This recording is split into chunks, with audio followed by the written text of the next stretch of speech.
Uhum. Você mora aqui em Brasília ou você está morando em outro lugar? Eu estou morando atualmente em Goiânia, porque eu dou aula no design de moda na UFG, e Presencial. a presencial. E aí eu estou em Brasília também, porque eu dou aula no mestrado em design na UNB. Então, fico nessa vida dupla. Eu te conheci no. Então, professor, esse roteiro que eu te mandei é uma grande mentira, tá? É uma grande mentira. Porque eu acabo querendo saber outras coisas e acho que a conversa vai indo, né? Se for tudo bem. É, eu fiz a minha pós-design de produtos de moda no CETICT. Uhum. E você era um professor, acho que de uns dois, três módulos. Eu acho que tinha metodologia, tinha. Tinha? Nem lembro. Faz tanto tempo que eu nem lembro. Não, eu lembro que tinha uns desenhos, dos croquis. Uhum. Acho que tinha uma relação com a história da moda, né? Era uma disciplina que tinha uma relação com a história da moda, aí tinha uns textos de referência, e aí vocês criavam a partir de algumas coisas. Né? Eu acho que tinha isso também. Eu acho que o seu módulo, inclusive, foi depois de uma professora, ou foi antes de uma professora que falou muito de Adorno, que a gente teve que Uhum. criar objetos. Então, meio que, né, era uma continuação ali. E Uhum. aí eu lembro que quando eu fiz essa matéria, enfim, né, fiz a matéria, tá? E aí hoje que eu, né, me transformei em uma outra pessoa, em design, na época eu estava no rolê modelista, costureira, né? E uma coisa que Rito Hira, né, naquela época que eu estava. Uhum. E aí quando eu lembro muito que você não é que me ajudava, é que eu ficava bloqueadíssima de fazer uns padrões e tudo mais, e você super me dava dicas, não, olha, faça isso. Aí cada vez eu tinha uma ideia que eu não queria fazer qualquer coisa, e sempre falava. Mas eu estou falando isso por quê? Porque foi o meu primeiro contato com vários materiais de arte que eu tive, Uhum. foi no seu módulo. Ah, é verdade. Tinha um módulo, meu módulo tinha parte de materiais de arte, é verdade. Tinha, e aí eu lembro que você falava que tinha, tipo assim, pega um caderno e faz como se fosse, né, esses decks e você fica desenhando, não sei o quê, e tinha que testar um monte de coisa e fazer vários croquis. E aquele foi meu primeiro contato com esse outro mundo colorido, sabe? E aí, Ah, que bom. aí eu fiquei, ai, eu quero falar com o Breno. E nessa época eu estava no Senai, né? Eu estava de fato morando no Rio. Mas aí em 2019 eu passei no concurso aqui da UFG e aí vim para cá. Ah, foi um concurso, entendi. Foi, concurso. Ah, tá. Eu lembro que até quando abriu esse chamamento, né? Como é que fala isso, né? Da pós aqui de Brasília, do design, eu lembro que eu li, fiquei namorando aquele edital, aí eu fiquei, ai meu Deus, será que eu tento me meter num negócio? Será? Acabei não tentando, mas ai, vamos ver, né? Uma hora às vezes. Vendo bastante aluno, assim, né, que tem uma relação com a moda, porque antes isso já estava acontecendo de uma maneira meio que natural, mas não tinha nenhum professor na pós-graduação que fosse da área de moda, né? Você foi E convidado? você faz também um processo seletivo, aí fiz um processo seletivo e aí tô lá como docente permanente Chique, da né? pós-graduação. Chique. Eu queria que você se apresentasse, que eu também não sei muito também. Né, Ah, da fofocas, eu gosto de fofoca, que a pessoa conte a fofoca dela. tá. Então, eu sou de Brasília, sempre gostei de moda, assim, mas não imaginava trabalhando com moda. Na minha cabeça, não sei por que tinha esse bloqueio ali no começo dos anos 2000 de que não era muito para mim, sabe? Tinha essa sensação de que a minha profissão tem que ser uma coisa que não pode me dar prazer. Esse pensamento que a gente tinha muito nos anos 2000, né? Assim, trabalho é uma coisa chata, né? Então, acabei pensando do que eu gostava, e aí eu gostava muito de biologia. Tenho uma prima que é professora, e de certa forma também acho que ela me inspirou, assim, a ser professor também. Falei, acho que é isso, vamos para biologia. E aí fiz o curso de biologia na Nunca UNB. soube, nunca pensei, nunca imaginei na minha vida que você é biólogo. Sou Mas biólogo, me agora faz todo formei. sentido os rolês, tudo que eu sei de você. Aham. E aí me formei em biologia, só que quando eu estava terminando, a minha mãe, aquela coisa das mães, né? As mães que realmente conseguem ver quem a gente é. E aí ela falou, meu filho, você não tá feliz? Eu trabalhava num laboratório. Ela falou, acho que você deveria fazer artes, alguma coisa assim, porque você sempre gostou de desenhar e de repente dá uma olhada, vê aí, acho que pode ser uma segunda opção. E aí eu descobri o curso de, na época se chamava desenho industrial, né? Depois que se transformou em design na UNB. E aí quando eu entrei no design, eu me formei na biologia e já entrei no design. E aí foi quando eu realmente assim aprendi a desenhar, né? Porque na época tinha prova específica Você chegou a e formar ou no final você fez, sei lá, aquela dupla graduação, aquele negócio que tem assim, né? cheguei a me formar nas duas. Uhum. Mas aí quando eu entrei no design eu já entrei com um foco assim, né? Como já tinha essa associação com a moda, eu falei, acho que é isso que eu quero fazer, apesar assim do design ele ser muito amplo, né? Então, principalmente na UNB, eu fazia projetos de produto e aí a gente trabalhava com várias coisas, mobiliário, mas eu sempre dava um jeito de levar para a moda de alguma maneira, sabe? As aulas de desenho, as aulas de projeto, tudo levava para moda. Ai, que massa. E aí Assim, você como professor hoje, assim, desculpa eu estar te cortando, você acha depois, chato aquele aluno que você fica de novo, esse menino tá fazendo uma coisa assim? Ou não, você aí pensa, ah, de mas boa. como assim?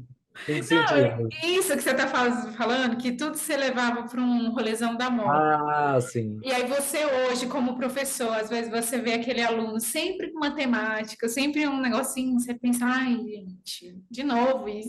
Ah, não, na verdade não, assim, eu super apoio os alunos a terem uma identidade, assim, em qualquer das disciplinas aqui em Goiânia, né? No design de moda eu dou aula de desenho de moda um e 2, ilustração digital, design de superfície e produção de moda. E aí eu sempre estimulo muito eles, assim, em alguns momentos eu passo alguns temas para eles se forçarem a pesquisar, né? Mas eu gosto muito quando eles trazem a identidade deles. E isso, inclusive, é uma coisa que eu sempre apoio muito na parte de desenho. Porque acho que os alunos sempre têm esse ideal de, tal desenho é bonito, meu desenho não é bonito. Mas por que que você não acha seu desenho bonito? Será que está faltando uma identidade? Vamos começar a pesquisar outras formas, para tirar eles desse padrão, sabe? Porque o aluno de moda, ele vem muito com o pensamento do padrão. Entendi. Eu lembro que quando eu fiz a matéria com você, eu estava numa onda muito Catrina. Eu lembro que eu fazia uns croquis meio Catrina, tudo era meio caveira, assim, sabe? E Uhum. aí eu lembro que quando eu fazia uma outra coisa, você comentava, ah, mas olha, você pode usar, né? Pode dar uma coisa diferente, tudo. Realmente acho que é bom, mas acho que vai também muito do amadurecimento, né? Tipo, lá atrás, quando eu nem pensava em trabalhar com estampa, pensar nisso, é mais quadradinho, né? Quando você começa a ver outras coisas, a ter outras referências, você vai amadurecendo. Exatamente. E aí, assim, nessas aulas de design de superfície, às vezes os alunos vêm com essas temáticas recorrentes, mas eu falo, gente, vamos tentar recolorir isso de uma outra maneira, né? Porque essa questão do padrão, a gente é tão orientado a enxergar as coisas de uma determinada maneira, que às vezes o aluno, uma laranja é laranja, mas nessa estampa ela precisa ser laranja? Não pode ser roxa? Não pode ter outra cor de fundo? Não pode. Então eu vou tentando puxar eles para. O mundo não precisa ser da maneira que a gente enxerga, ele pode ser de outra forma, né? E aí acho que eles vão se soltando com o tempo e experimentando mais a questão das texturas. Entendi. Aí você fez o design, Uhum. depois, né, da biologia, experimentou tudo, levou tudo para moda. Aí, Trabalhei na indústria. Eu trabalhei na indústria de moda, trabalhei 5 anos como designer. Acho que foi um período muito importante, assim, principalmente para esse aprendizado que eu não tinha tido mas de design moda o dentro quê? da Você universidade. trabalhou como design o quê, né? Você Eu trabalhava. trabalhei, eu trabalhei numa empresa de moda praia e fitness, E aí entrei como estagiário, fazia basicamente ali desenho técnico, estampa, serigrafia, fazia mais a parte gráfica deles. E aí depois a designer saiu, e aí eu fiquei no lugar dela, desenhando as peças, fazendo as coleções, escolhendo tema de coleção. E aí fiquei lá por 5 anos, assim. Foi um aprendizado gigantesco, porque a marca se chama Summer Shop. é, Eles vendiam junto com alguns representantes da companhia marítima. E aí a gente acabou se especializando em masculino, que era justamente para complementar o material da marítima que vendia só feminino. Uhum. E aí então vendia Brasil inteiro, assim, era uma loucura. E aí Era chegou um Brasília, não, né? Era Rio? em Brasil? Brasília. Uhum. E aí chegou um momento que eu comecei a me questionar muito sobre a indústria da moda, aquele fluxo tão grande, né, de produção e as exigências que eu tinha. Eu falei, gente, isso não está fazendo mais sentido para mim. E aí eu já dava aula de desenho, e aí tinha feito uma pós-graduação, e aí comecei a tentar dar aula em universidade. E aí comecei a dar aula no IESB, acho que foi 2011, 2012, Existe e moda ainda aqui? Porque o que eu te entendi tá meio falindo, meio morrendo, né? ainda tem o curso de design de moda do IESB, e tem no IFB também, né? Ah, o IFB, isso que é maravilhoso.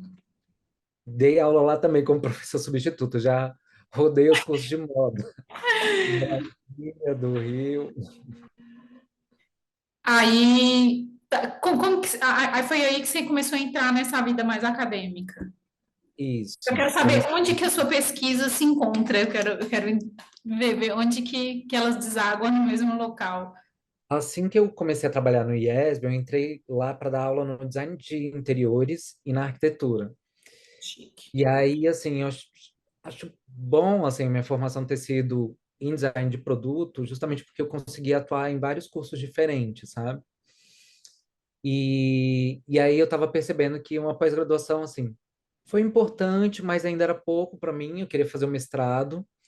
E aí eu entrei na primeira turma do mestrado que hoje eu estou dando aula, que foi o mestrado em design da UNB em 2013. E aí, assim que eu entrei, meu orientador foi, assim, muito chave nesse processo, porque eu entrei com um projeto de figurino. Eu gostava muito de trabalhar com figurino também. E, e aí ele falou, Breno, mas vamos olhar aqui direitinho essa sua trajetória, né? Ó, você tem esse material, com o que que você trabalhava na biologia? E aí a gente começou a conversar. Eu falei, acho que de repente dá para juntar design e biologia, mas eu não queria trabalhar só com biomimética, que era uma área que eu já conhecia, que é mais estudar as formas da natureza, ou reações, enfim, como que a vida acontece, né? E tentar trazer essas informações para o design. E aí comecei a pesquisar, pesquisar, pesquisar, e aí encontrei um livro, foi um encontro, assim. Eu nem lembro, acho que eu estava em São Paulo, na Livraria Cultura, e encontrei esse livro chamado Biodesign. Falei, como é que é isso? E tinha sido publicado, assim, bem recente, sabe? Então foi um período que as coisas estavam começando a se transformar nessa área, as pessoas estavam conseguindo dar um nome para aquilo que a gente estava fazendo, que é essa integração, né, da biologia com design. E nele você tem vários exemplos assim práticos. Ele foi uma exposição onde designers misturavam elementos vivos dentro da sua produção. Então, ou tinha ali de fato algum elemento vivo no produto final, ou então durante o processo produtivo desses produtos eles foram incluídos, né? Então, tem luminária feita com alga, aí tem outros que são com abelhas, tem outros que são. E aí eu falei, olha, e por que não? E aí, como na biologia eu trabalhava com microbiologia, principalmente bactérias, foi o caminho que eu encontrei, assim, acho que aqui tem uma brecha, acho que aqui tem pouca informação sobre essa área e, e entendi, assim, que ela pode ser meio que transformadora, assim, para como a gente produz produto hoje em dia. Entendi.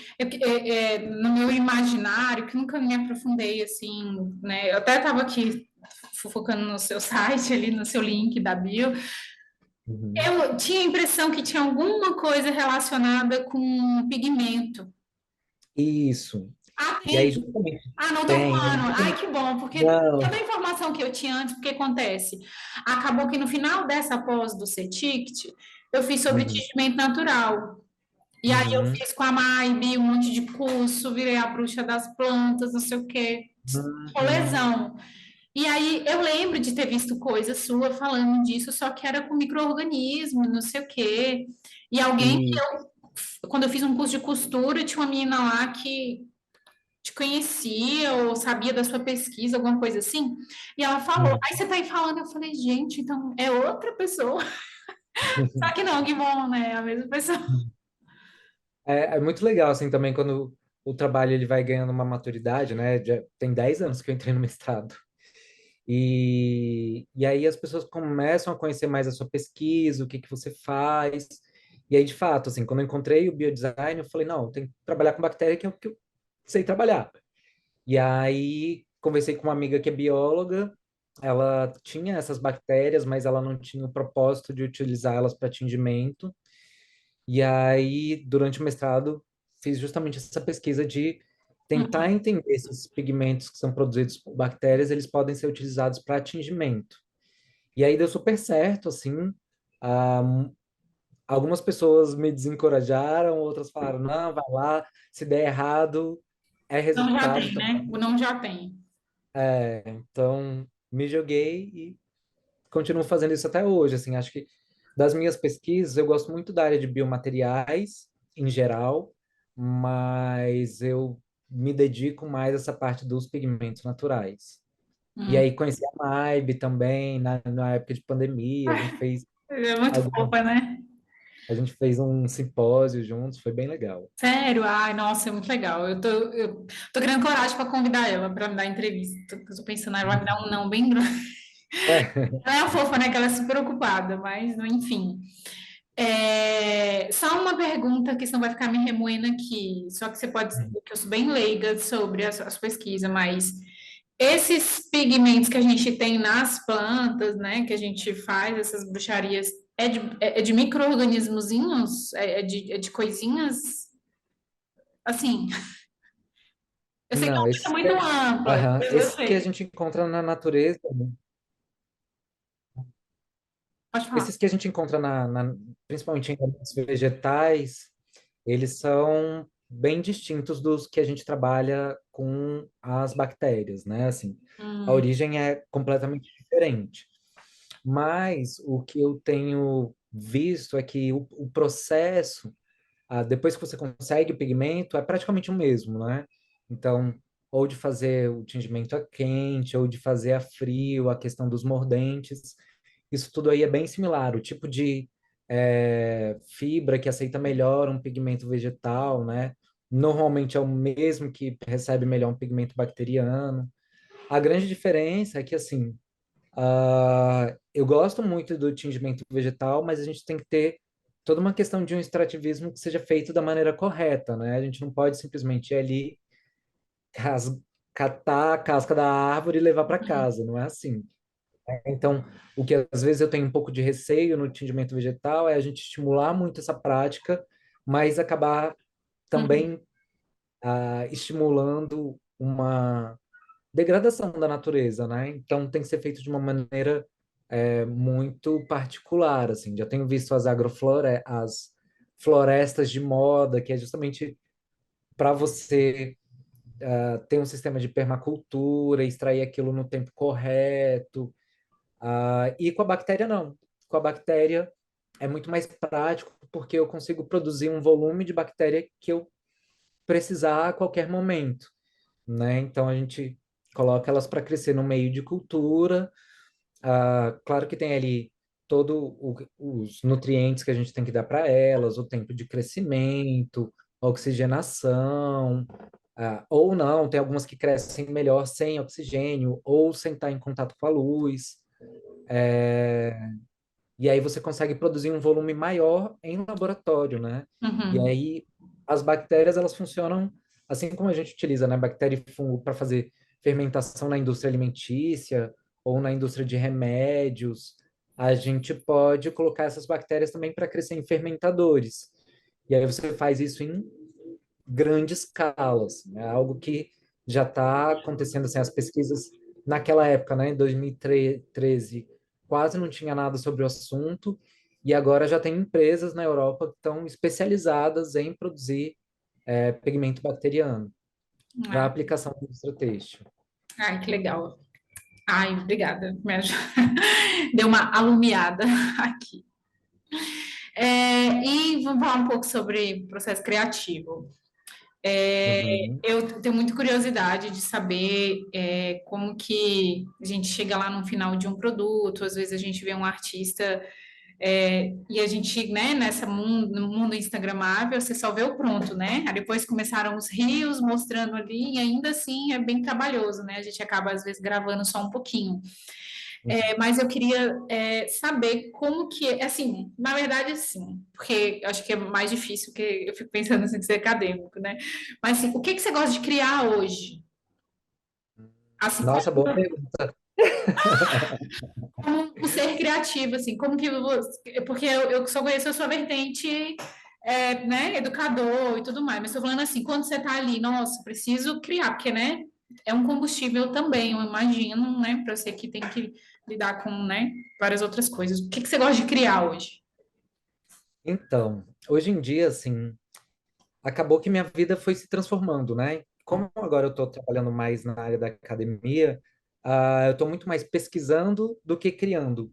Mas eu não vejo uma diferença muito grande entre eles, assim, porque o processo ele começa de uma maneira parecida, de você, ó, tal coisa me chamou a atenção, e aí você lê sobre aquele determinado assunto, vai procurando fonte, vai olhar imagem. Então, o processo de coleta de dados, tanto da pesquisa quanto do processo criativo, para mim, eles são muito parecidos.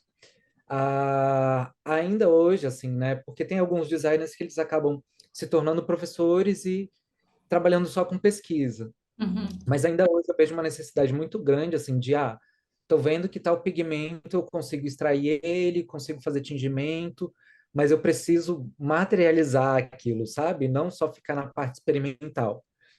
Então, quase sempre eu penso nessa saída da minha pesquisa como sendo um produto. E aí, no processo criativo, normalmente o que me inspira muito são as particularidades das histórias, assim. Então, recentemente eu tenho explorado muito tentar conhecer parte da minha história que eu não sei. Então, eu estava desenvolvendo uma pequena coleção para fazer umas peças com os pigmentos que a gente tinha, com alguns tecidos que a gente tinha atingido com bactérias no ano passado. E aí, essas bactérias, elas são de Recife, que é a cidade onde minha mãe nasceu. E aí, eu falei, acho que seria legal trazer alguma coisa da cultura local para dar uma visibilidade para esse produto. Mesmo eu nunca tendo morado lá, faz parte de mim, assim, da minha criação, de tantas vezes que eu fui para Recife. E aí resolvi pedir para minha mãe algumas fotos antigas da minha avó. E aí a gente começou a conversar, e aí eu descobri várias coisas assim que eu não fazia ideia, assim, que minha avó vendia tecido para fazer renda, né, para melhorar a renda familiar. Então, ela pegava um dinheiro do meu avô, comprava tudo de tecido, depois ia vendendo para a comunidade dela, né, da onde ela fazia parte. E aí fui trazendo várias características e juntando tudo isso, né, tanto essas histórias quanto essas imagens, para fazer a coleção, assim. Então, foi muito legal, porque acho que era importante para mim, sabe, também esse processo de conhecer e preservar também um pouco da cultura local. A minha mãe sempre, nessa época, né, era uma criança bastante pobre, assim, sem muita renda, nunca passou fome, mas perdeu duas casas em enchente, essas histórias assim. Então, muitas vezes a gente fica procurando temas que estão, né, distantes da gente, mas eu acho que nesse momento, acho que era isso que eu precisava para conseguir me expressar, assim. E aí continuo desenhando, né? Tô numa fase querendo aprender novas técnicas. Tava com a minha irmã tentando aprender a fazer crochê, mas meu Deus, como é difícil. Ai, e aí quero fazer bordado livre, mas também para dar vazão para essas produções, né? De tingir fio com pigmento bacteriano e aí conseguir colocar no crochê ou no tricô e por aí vai.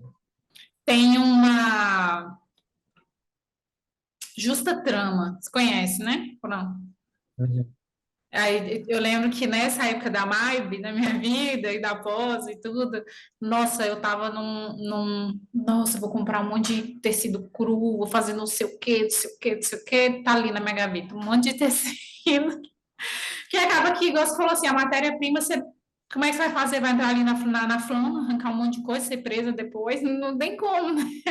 E é uma quantidade muito grande, e o que foi Uhum. me dando, né, uma brochadinha, é tipo, para a gente fazer uma roupa, no mínimo é 1,5 metro. Só que 1,5 metro de um tecido seco é uma coisa, né? 1,5 metro de um tecido que você tem que ficar ali na panela, rodando, mexendo, nossa, é bem complicado. Você falou isso porque aí eu lembrei, né? Por isso que eu tô falando, quando eu fiz esse curso, eu conheci uma menina que ela fazia, gente, esqueci o nome, que esse trem, macramê.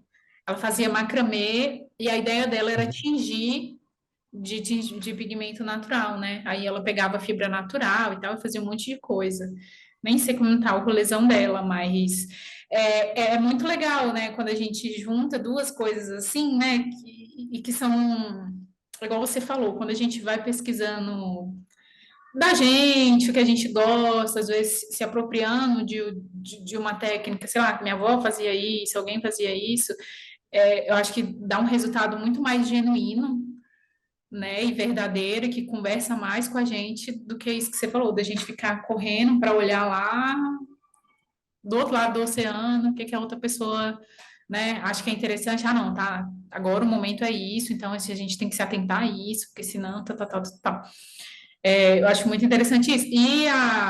Tô falando toda hora da Maia, mas porque eu lembro muito quando ela contou um pouco da história dela, ela falou isso, assim, que ela foi para Londres fazer um não sei o quê, foi para Inglaterra, só que lá, tipo, após muito tempo, ela entendeu que o que ela queria estava aqui, em Brasília, no quintal da casa dela. Uhum. E é uma coisa que às vezes a gente não se toca, né? Que é como se fosse aquela carta mago, né, do tarô, que você já tem todas as ferramentas que você precisa. Só faz, sabe? Uhum. Você já tem o que você precisa. E eu acho que é tão importante assim a gente olhar ao nosso redor, né? A maioria dos alunos sempre tem, tema de coleção, vou falar sobre Bauhaus, falar, gente, pelo amor de Deus, isso aí a gente já viu. Vamos olhar para o que tem aqui ao seu redor, na sua cidade, no seu bairro, né? Vamos trazer experiências familiares, enfim, tentar encontrar o que inspira a gente no dia a dia, né? Acho que claro que todas as outras fontes, elas não são eliminadas. A nossa cabeça, ela acaba guardando muita informação visual, né? Ou lembranças de cheiros, de outros sentidos, que vão se somar a essa experiência nova. Mas eu tenho tido muito mais esse olhar agora para essas coisas menores, né? Mas mais próximas. Eu acho que vai muito também da maturidade que a gente vai tendo, que a gente vai alcançando uma maturidade de que, poxa, não precisa disso. Eu entendo esse aluno que ama Bauhaus, que eu sou essa pessoa também. Mas Uhum, é isso, são as referências que a gente tem nessa fase da vida, né? Nossa, descobri não sei o quê, descobri não sei o quê, nossa, maravilhoso. Só que aí, quando você vai tendo maturidade e vai estudando, né? Se abrindo para o estudo, você vai, e também tendo muito estímulo, né? Tendo acesso a museu, né? A própria internet, que ajuda muita gente e tudo mais. A gente acaba, como é que posso dizer? Abrindo os horizontes para outras coisas, né? Tanto que, igual eu te falei, quando eu comecei a fazer aula com você, eu só fazia umas coisas de caveira e tudo mais. Vou ver no intervalo que eu tenho que salvar o vídeo, vou ver se eu uhum. acho ali o caderninho.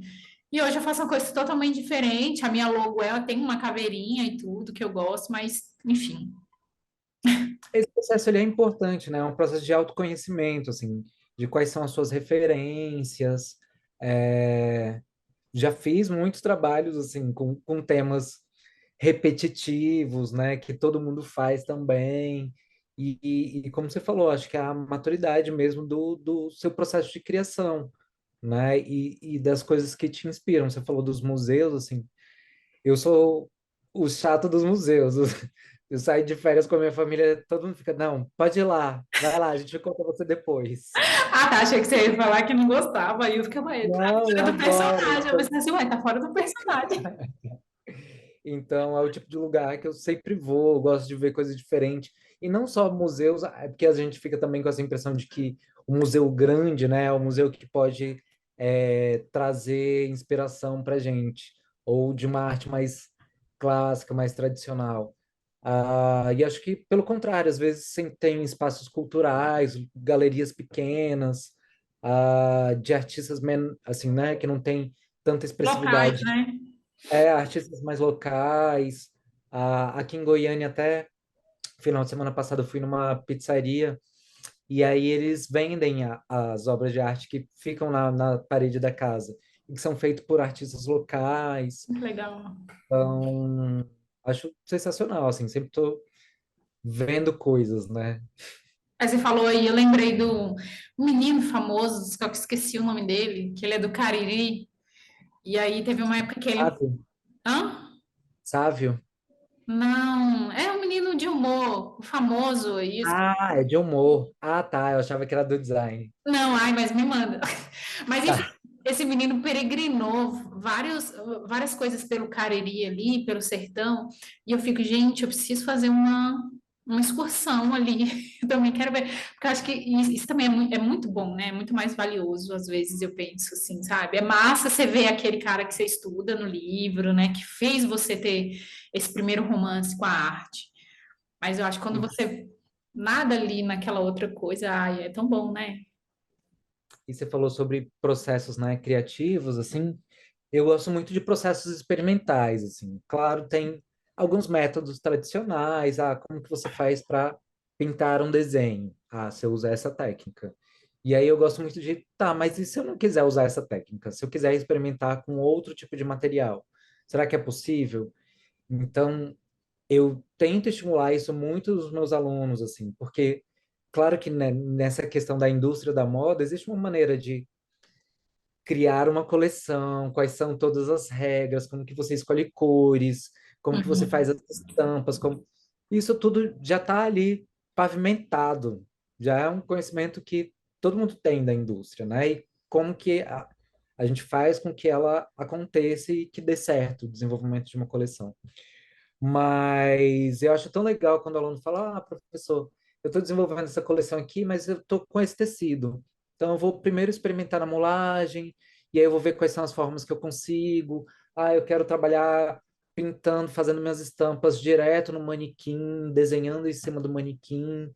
Falo, vai lá, faz o que você quiser. Eu acho que o importante é quando você se propõe a experimentar coisas novas e fazer algo que não está dentro de uma bula, né, dentro de uma receita, eu acho que mesmo dando errado, aquela aquela experiência te faz de alguma maneira mais ousado. Eu dei essa palavra, mas te faz quebrar um pouco as barreiras, assim, de eu não preciso fazer dessa maneira, vamos tentar fazer de outra, sabe? Então, eu estimulo bastante isso nos alunos. Eu lembrei agora do Vitor Sinistra. Ele sabe, né, quem é? É um estilista aqui de Brasília que usa um negócio de monstro, não sei o quê.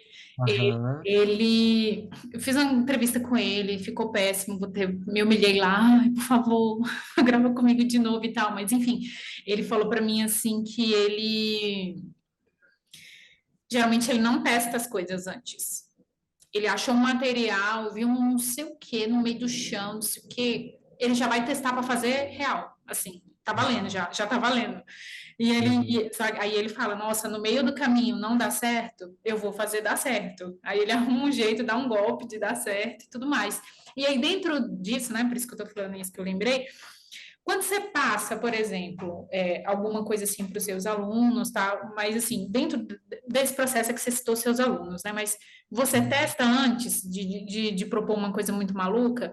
E dentro dessas coisas malucas, o que que você gosta disso? Sim, você gosta de experimentar, de testar, né? Texturas, materiais, mas, por exemplo, qual que é a coisa mais maluca assim que você, caramba, vou testar isso aqui?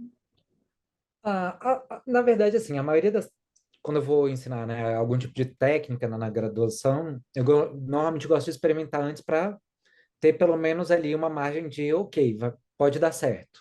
Uhum, Mas durante a execução eu falo, ó, é feito dessa maneira, mas se você quiser, a gente está fazendo tingimento com shibori, dobrar o seu tecido de outra maneira, utilizar outra maneira de prender esse tecido, inventar outro desenho, vai em frente. A gente não sabe se vai dar certo. Então, eu sempre gosto de alguma maneira, ter um certo controle, no sentido de já ter experimentado a técnica, uhum, depois deixar eles livres. No Senai C-Ticket, assim, é, acho que eu me estimulei muito nesse sentido lá, porque a gente reformulou completamente o curso de design de moda de lá, e a proposta era integrar várias disciplinas.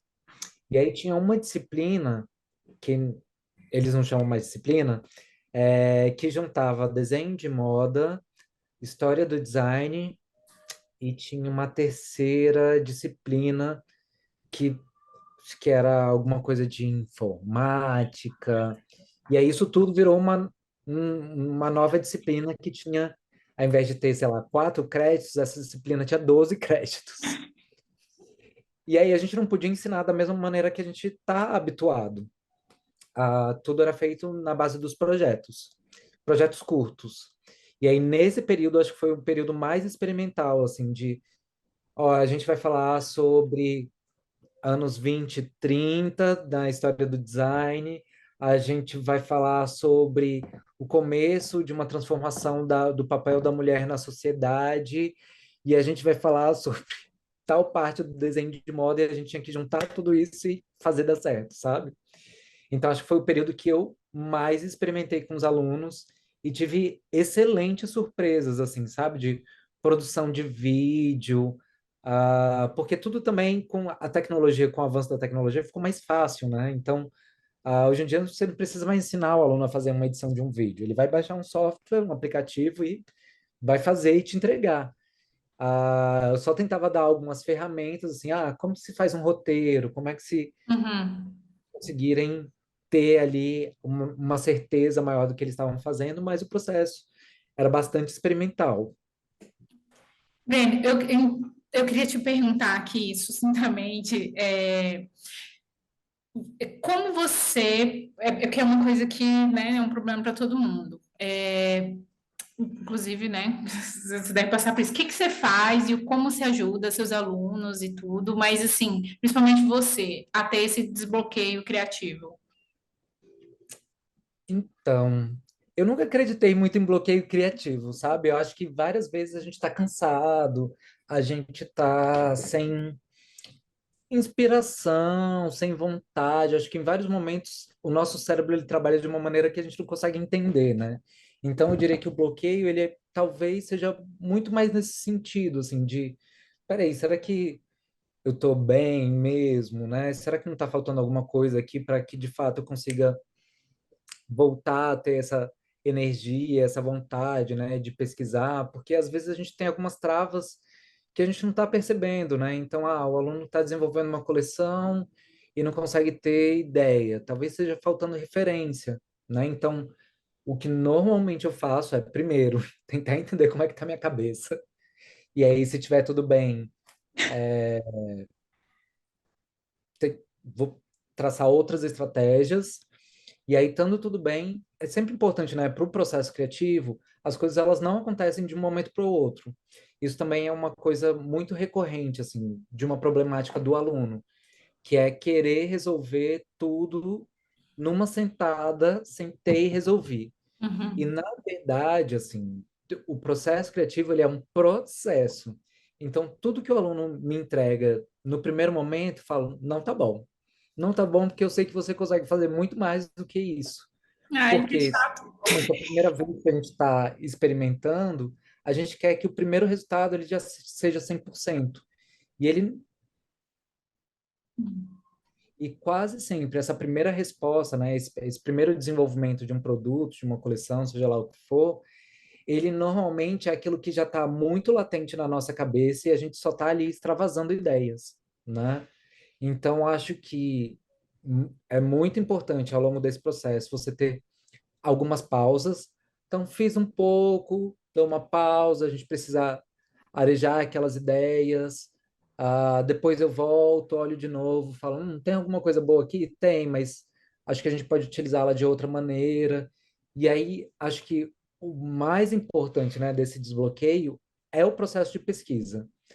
E como eu te falei, assim, não é pesquisar, a gente está muito viciado em pesquisar só na internet, né? E pesquisou e viu ali alguém que teve uma ideia parecida e a gente vai coletando essas imagens.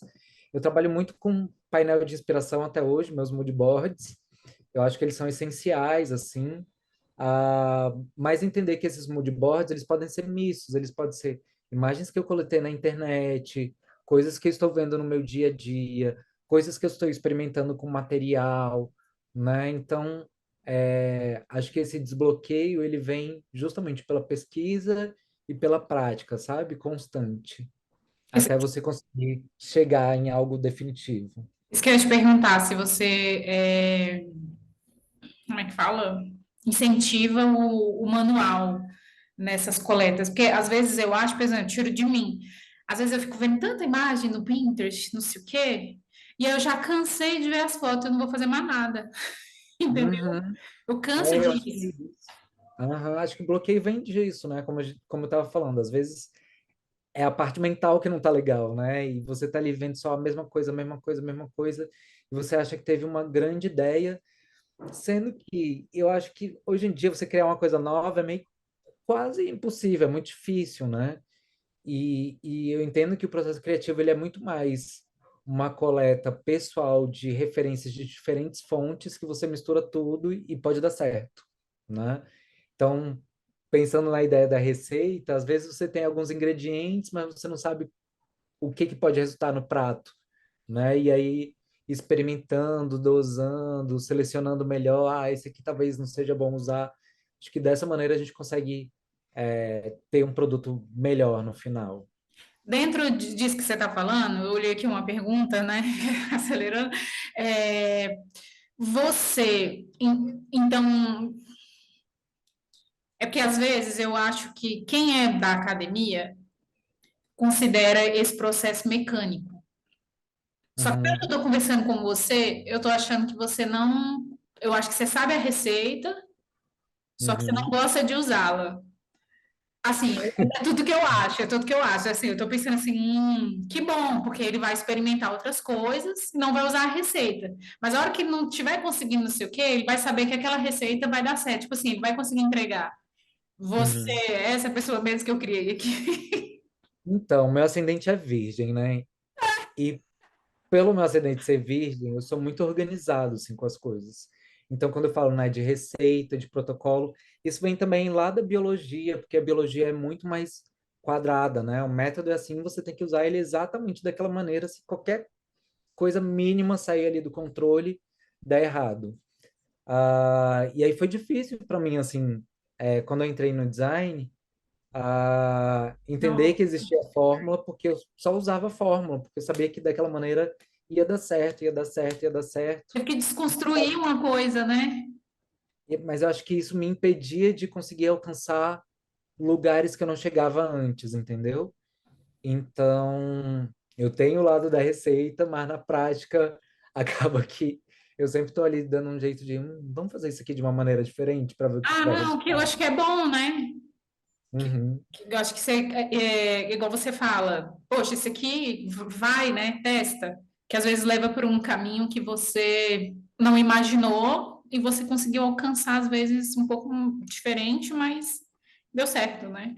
isso acontece também muito assim, acho que a gente vai adquirindo essa prática, né, dentro da universidade, porque a gente tem que orientar os alunos, né, em relação aos seus projetos de iniciação científica, projeto de TCC, a dissertação de mestrado, e aí eu vejo muito essa questão do bloqueio do aluno, mas normalmente como é que a gente resolve? Dando mais informação para ele. ó, você está pesquisando isso, mas você já viu isso aqui? Você já tem essa referência? Vamos olhar também para referências de lugares diferentes, né? Você já viu isso no Instagram, você já viu isso nesse artigo, você já leu esse livro, você... E aí, à medida que você vai enchendo a pessoa de informação, de repente, não sei explicar o porquê, a coisa clica, sabe? O aluno fala, é isso que eu quero estudar, é isso que vai ser minha pesquisa, o meu desenvolvimento de coleção, o meu desenvolvimento de projeto. Então, é muito pela informação. Entendi. Tá, para a gente fechar, eu queria saber de você, duas coisas dentro da mesma pergunta. Qual foi o projeto mais diferente que você já fez na vida, seu, pessoal? E qual que é o projeto mais também maravilhoso que você já teve oportunidade de ver alguém desenvolver e você estava ali de butuca, ou se você orientou, ou você, nossa, eu vi, né, de longe, deu certo, que bom e tal. Então são duas perguntas. Nossa, mas aí você quer acessar a minha memória em alguns lugares, que é tão difícil assim. Ah, projeto que eu gostei muito. É engraçado, assim, acho que o meu projeto favorito, claro, foi o do mestrado. Acho que ele foi muito importante para mim de várias maneiras, assim, de ao longo do mestrado conseguir fazer coisas que eu gosto, fazer a parte da pesquisa, mas ao mesmo tempo me permitir desenhar num mestrado que não é comum, de me permitir fazer estampa em algo que era só para ser um projeto de tingimento. Então, acho que o resultado final, como você está ali, né, mais tempo se dedicando, acho que acho não, com certeza foi meu projeto, meu melhor projeto, foi o É mais projeto afetivo também, né? é, e que acabou transformando minha carreira, né, assim, e todo o processo que eu tenho tido agora com os alunos dentro com os meus alunos de mestrado. Projeto de aluno, cara, tem tanto projeto de aluno assim que eu me surpreendo tanto, porque ah, como as disciplinas elas são obrigatórias, várias vezes o aluno ele entra naquela disciplina e ele fala isso aqui não é para mim. E aí às vezes ele fala isso não é para mim, mas fala, vamos tentar fazer isso, vamos lá. E aí vai surgindo uma coisa legal, vai surgindo outra coisa legal, falo, nossa, olha que incrível.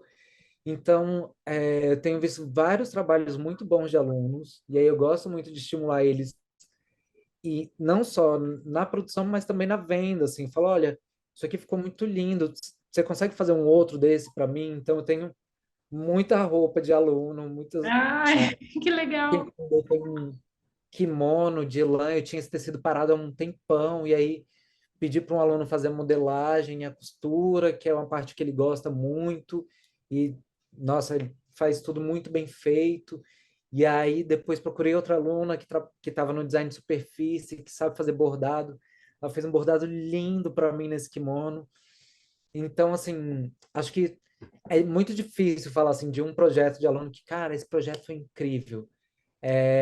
Mas todos eles de alguma maneira conseguem trazer alguma coisa legal assim que eu olho e falo, nossa, realmente isso aqui deu certo, ficou bonito. Às vezes é uma parte do projeto, às vezes não é nem o projeto todo, mas um fashion filme que ele produziu, um editorial, a peça final, ou então acho que isso vai revelando ali alguns talentos. Eu sempre falo para eles, olha, presta atenção nisso aqui, isso aqui é uma coisa que você faz bem, né? Porque eu acho que isso ajuda muito o aluno a reconhecer também o seu próprio trabalho. Entendi. E você, acho como, né? Acho não, né? Você consegue ver ali como cresce dentro desse processo, né? Dessa disciplina, né? Que às vezes você falou assim, né? Às vezes nem é o final, às vezes é um processo. Então, às vezes a pessoa dá um up, né? Descobre alguma coisa e. Os alunos até falam, comentam comigo, Breno, às vezes é legal e às vezes é realmente mostrar as coisas, porque você fala, eu não é legal mentir pro aluno, né? Assim, falar, ai, tá lindo, e não tá. Então, eu prefiro ser sincero com o aluno, falar, olha, não Melhor. é isso pro lado pessoal, isso não tem a ver com a sua capacidade, isso não tem a ver, porque isso também pode causar um bloqueio praticamente irreversível durante anos, né, no aluno. Então, sempre falo meio que de uma forma brincando, mas para o aluno entender que, ó, isso aqui, E acho que uma coisa que também é muito importante, que nem sempre a gente vê, é a questão do feedback. Se eu não dou um retorno para o aluno, eu falo, gente, como é que eu quero que esse aluno evolua? Né? Uhum. Então, é essencial, assim, essa troca e essa compreensão do aluno, que às vezes, por ser muito novo, tem uma dificuldade da não aceitação de que ele não fez uma coisa que é perfeita. Isso eu percebo que a geração, né, que está agora com uns 18 a 22 anos tem uma dificuldade muito grande de não aceitar que aquilo que ele se esforçou para fazer não está bom. Então, sempre tem essas conversas bem abertas para eles. Isso não é uma crítica, é criticar o trabalho, não a você. E Ai, que aí acho que ela bom. não consegue encarar de outra maneira. Que bom que você tem esse diálogo. Breno, queria te agradecer. Obrigada, tá? Por ter achado esse tempinho para falar comigo. Estou super feliz de estar te conhecendo quase pessoalmente. E desejo super sucesso para você aí na sua carreira acadêmica, com seus projetos, na sua pesquisa. Obrigada, viu? Muito obrigado, eu que agradeço. Sempre bom falar e, né, divulgar conhecimento, falar sobre as coisas que a gente gosta de fazer. Também. Tá Beijo. bom? Obrigada, viu? Tchau, tchau. Tchau.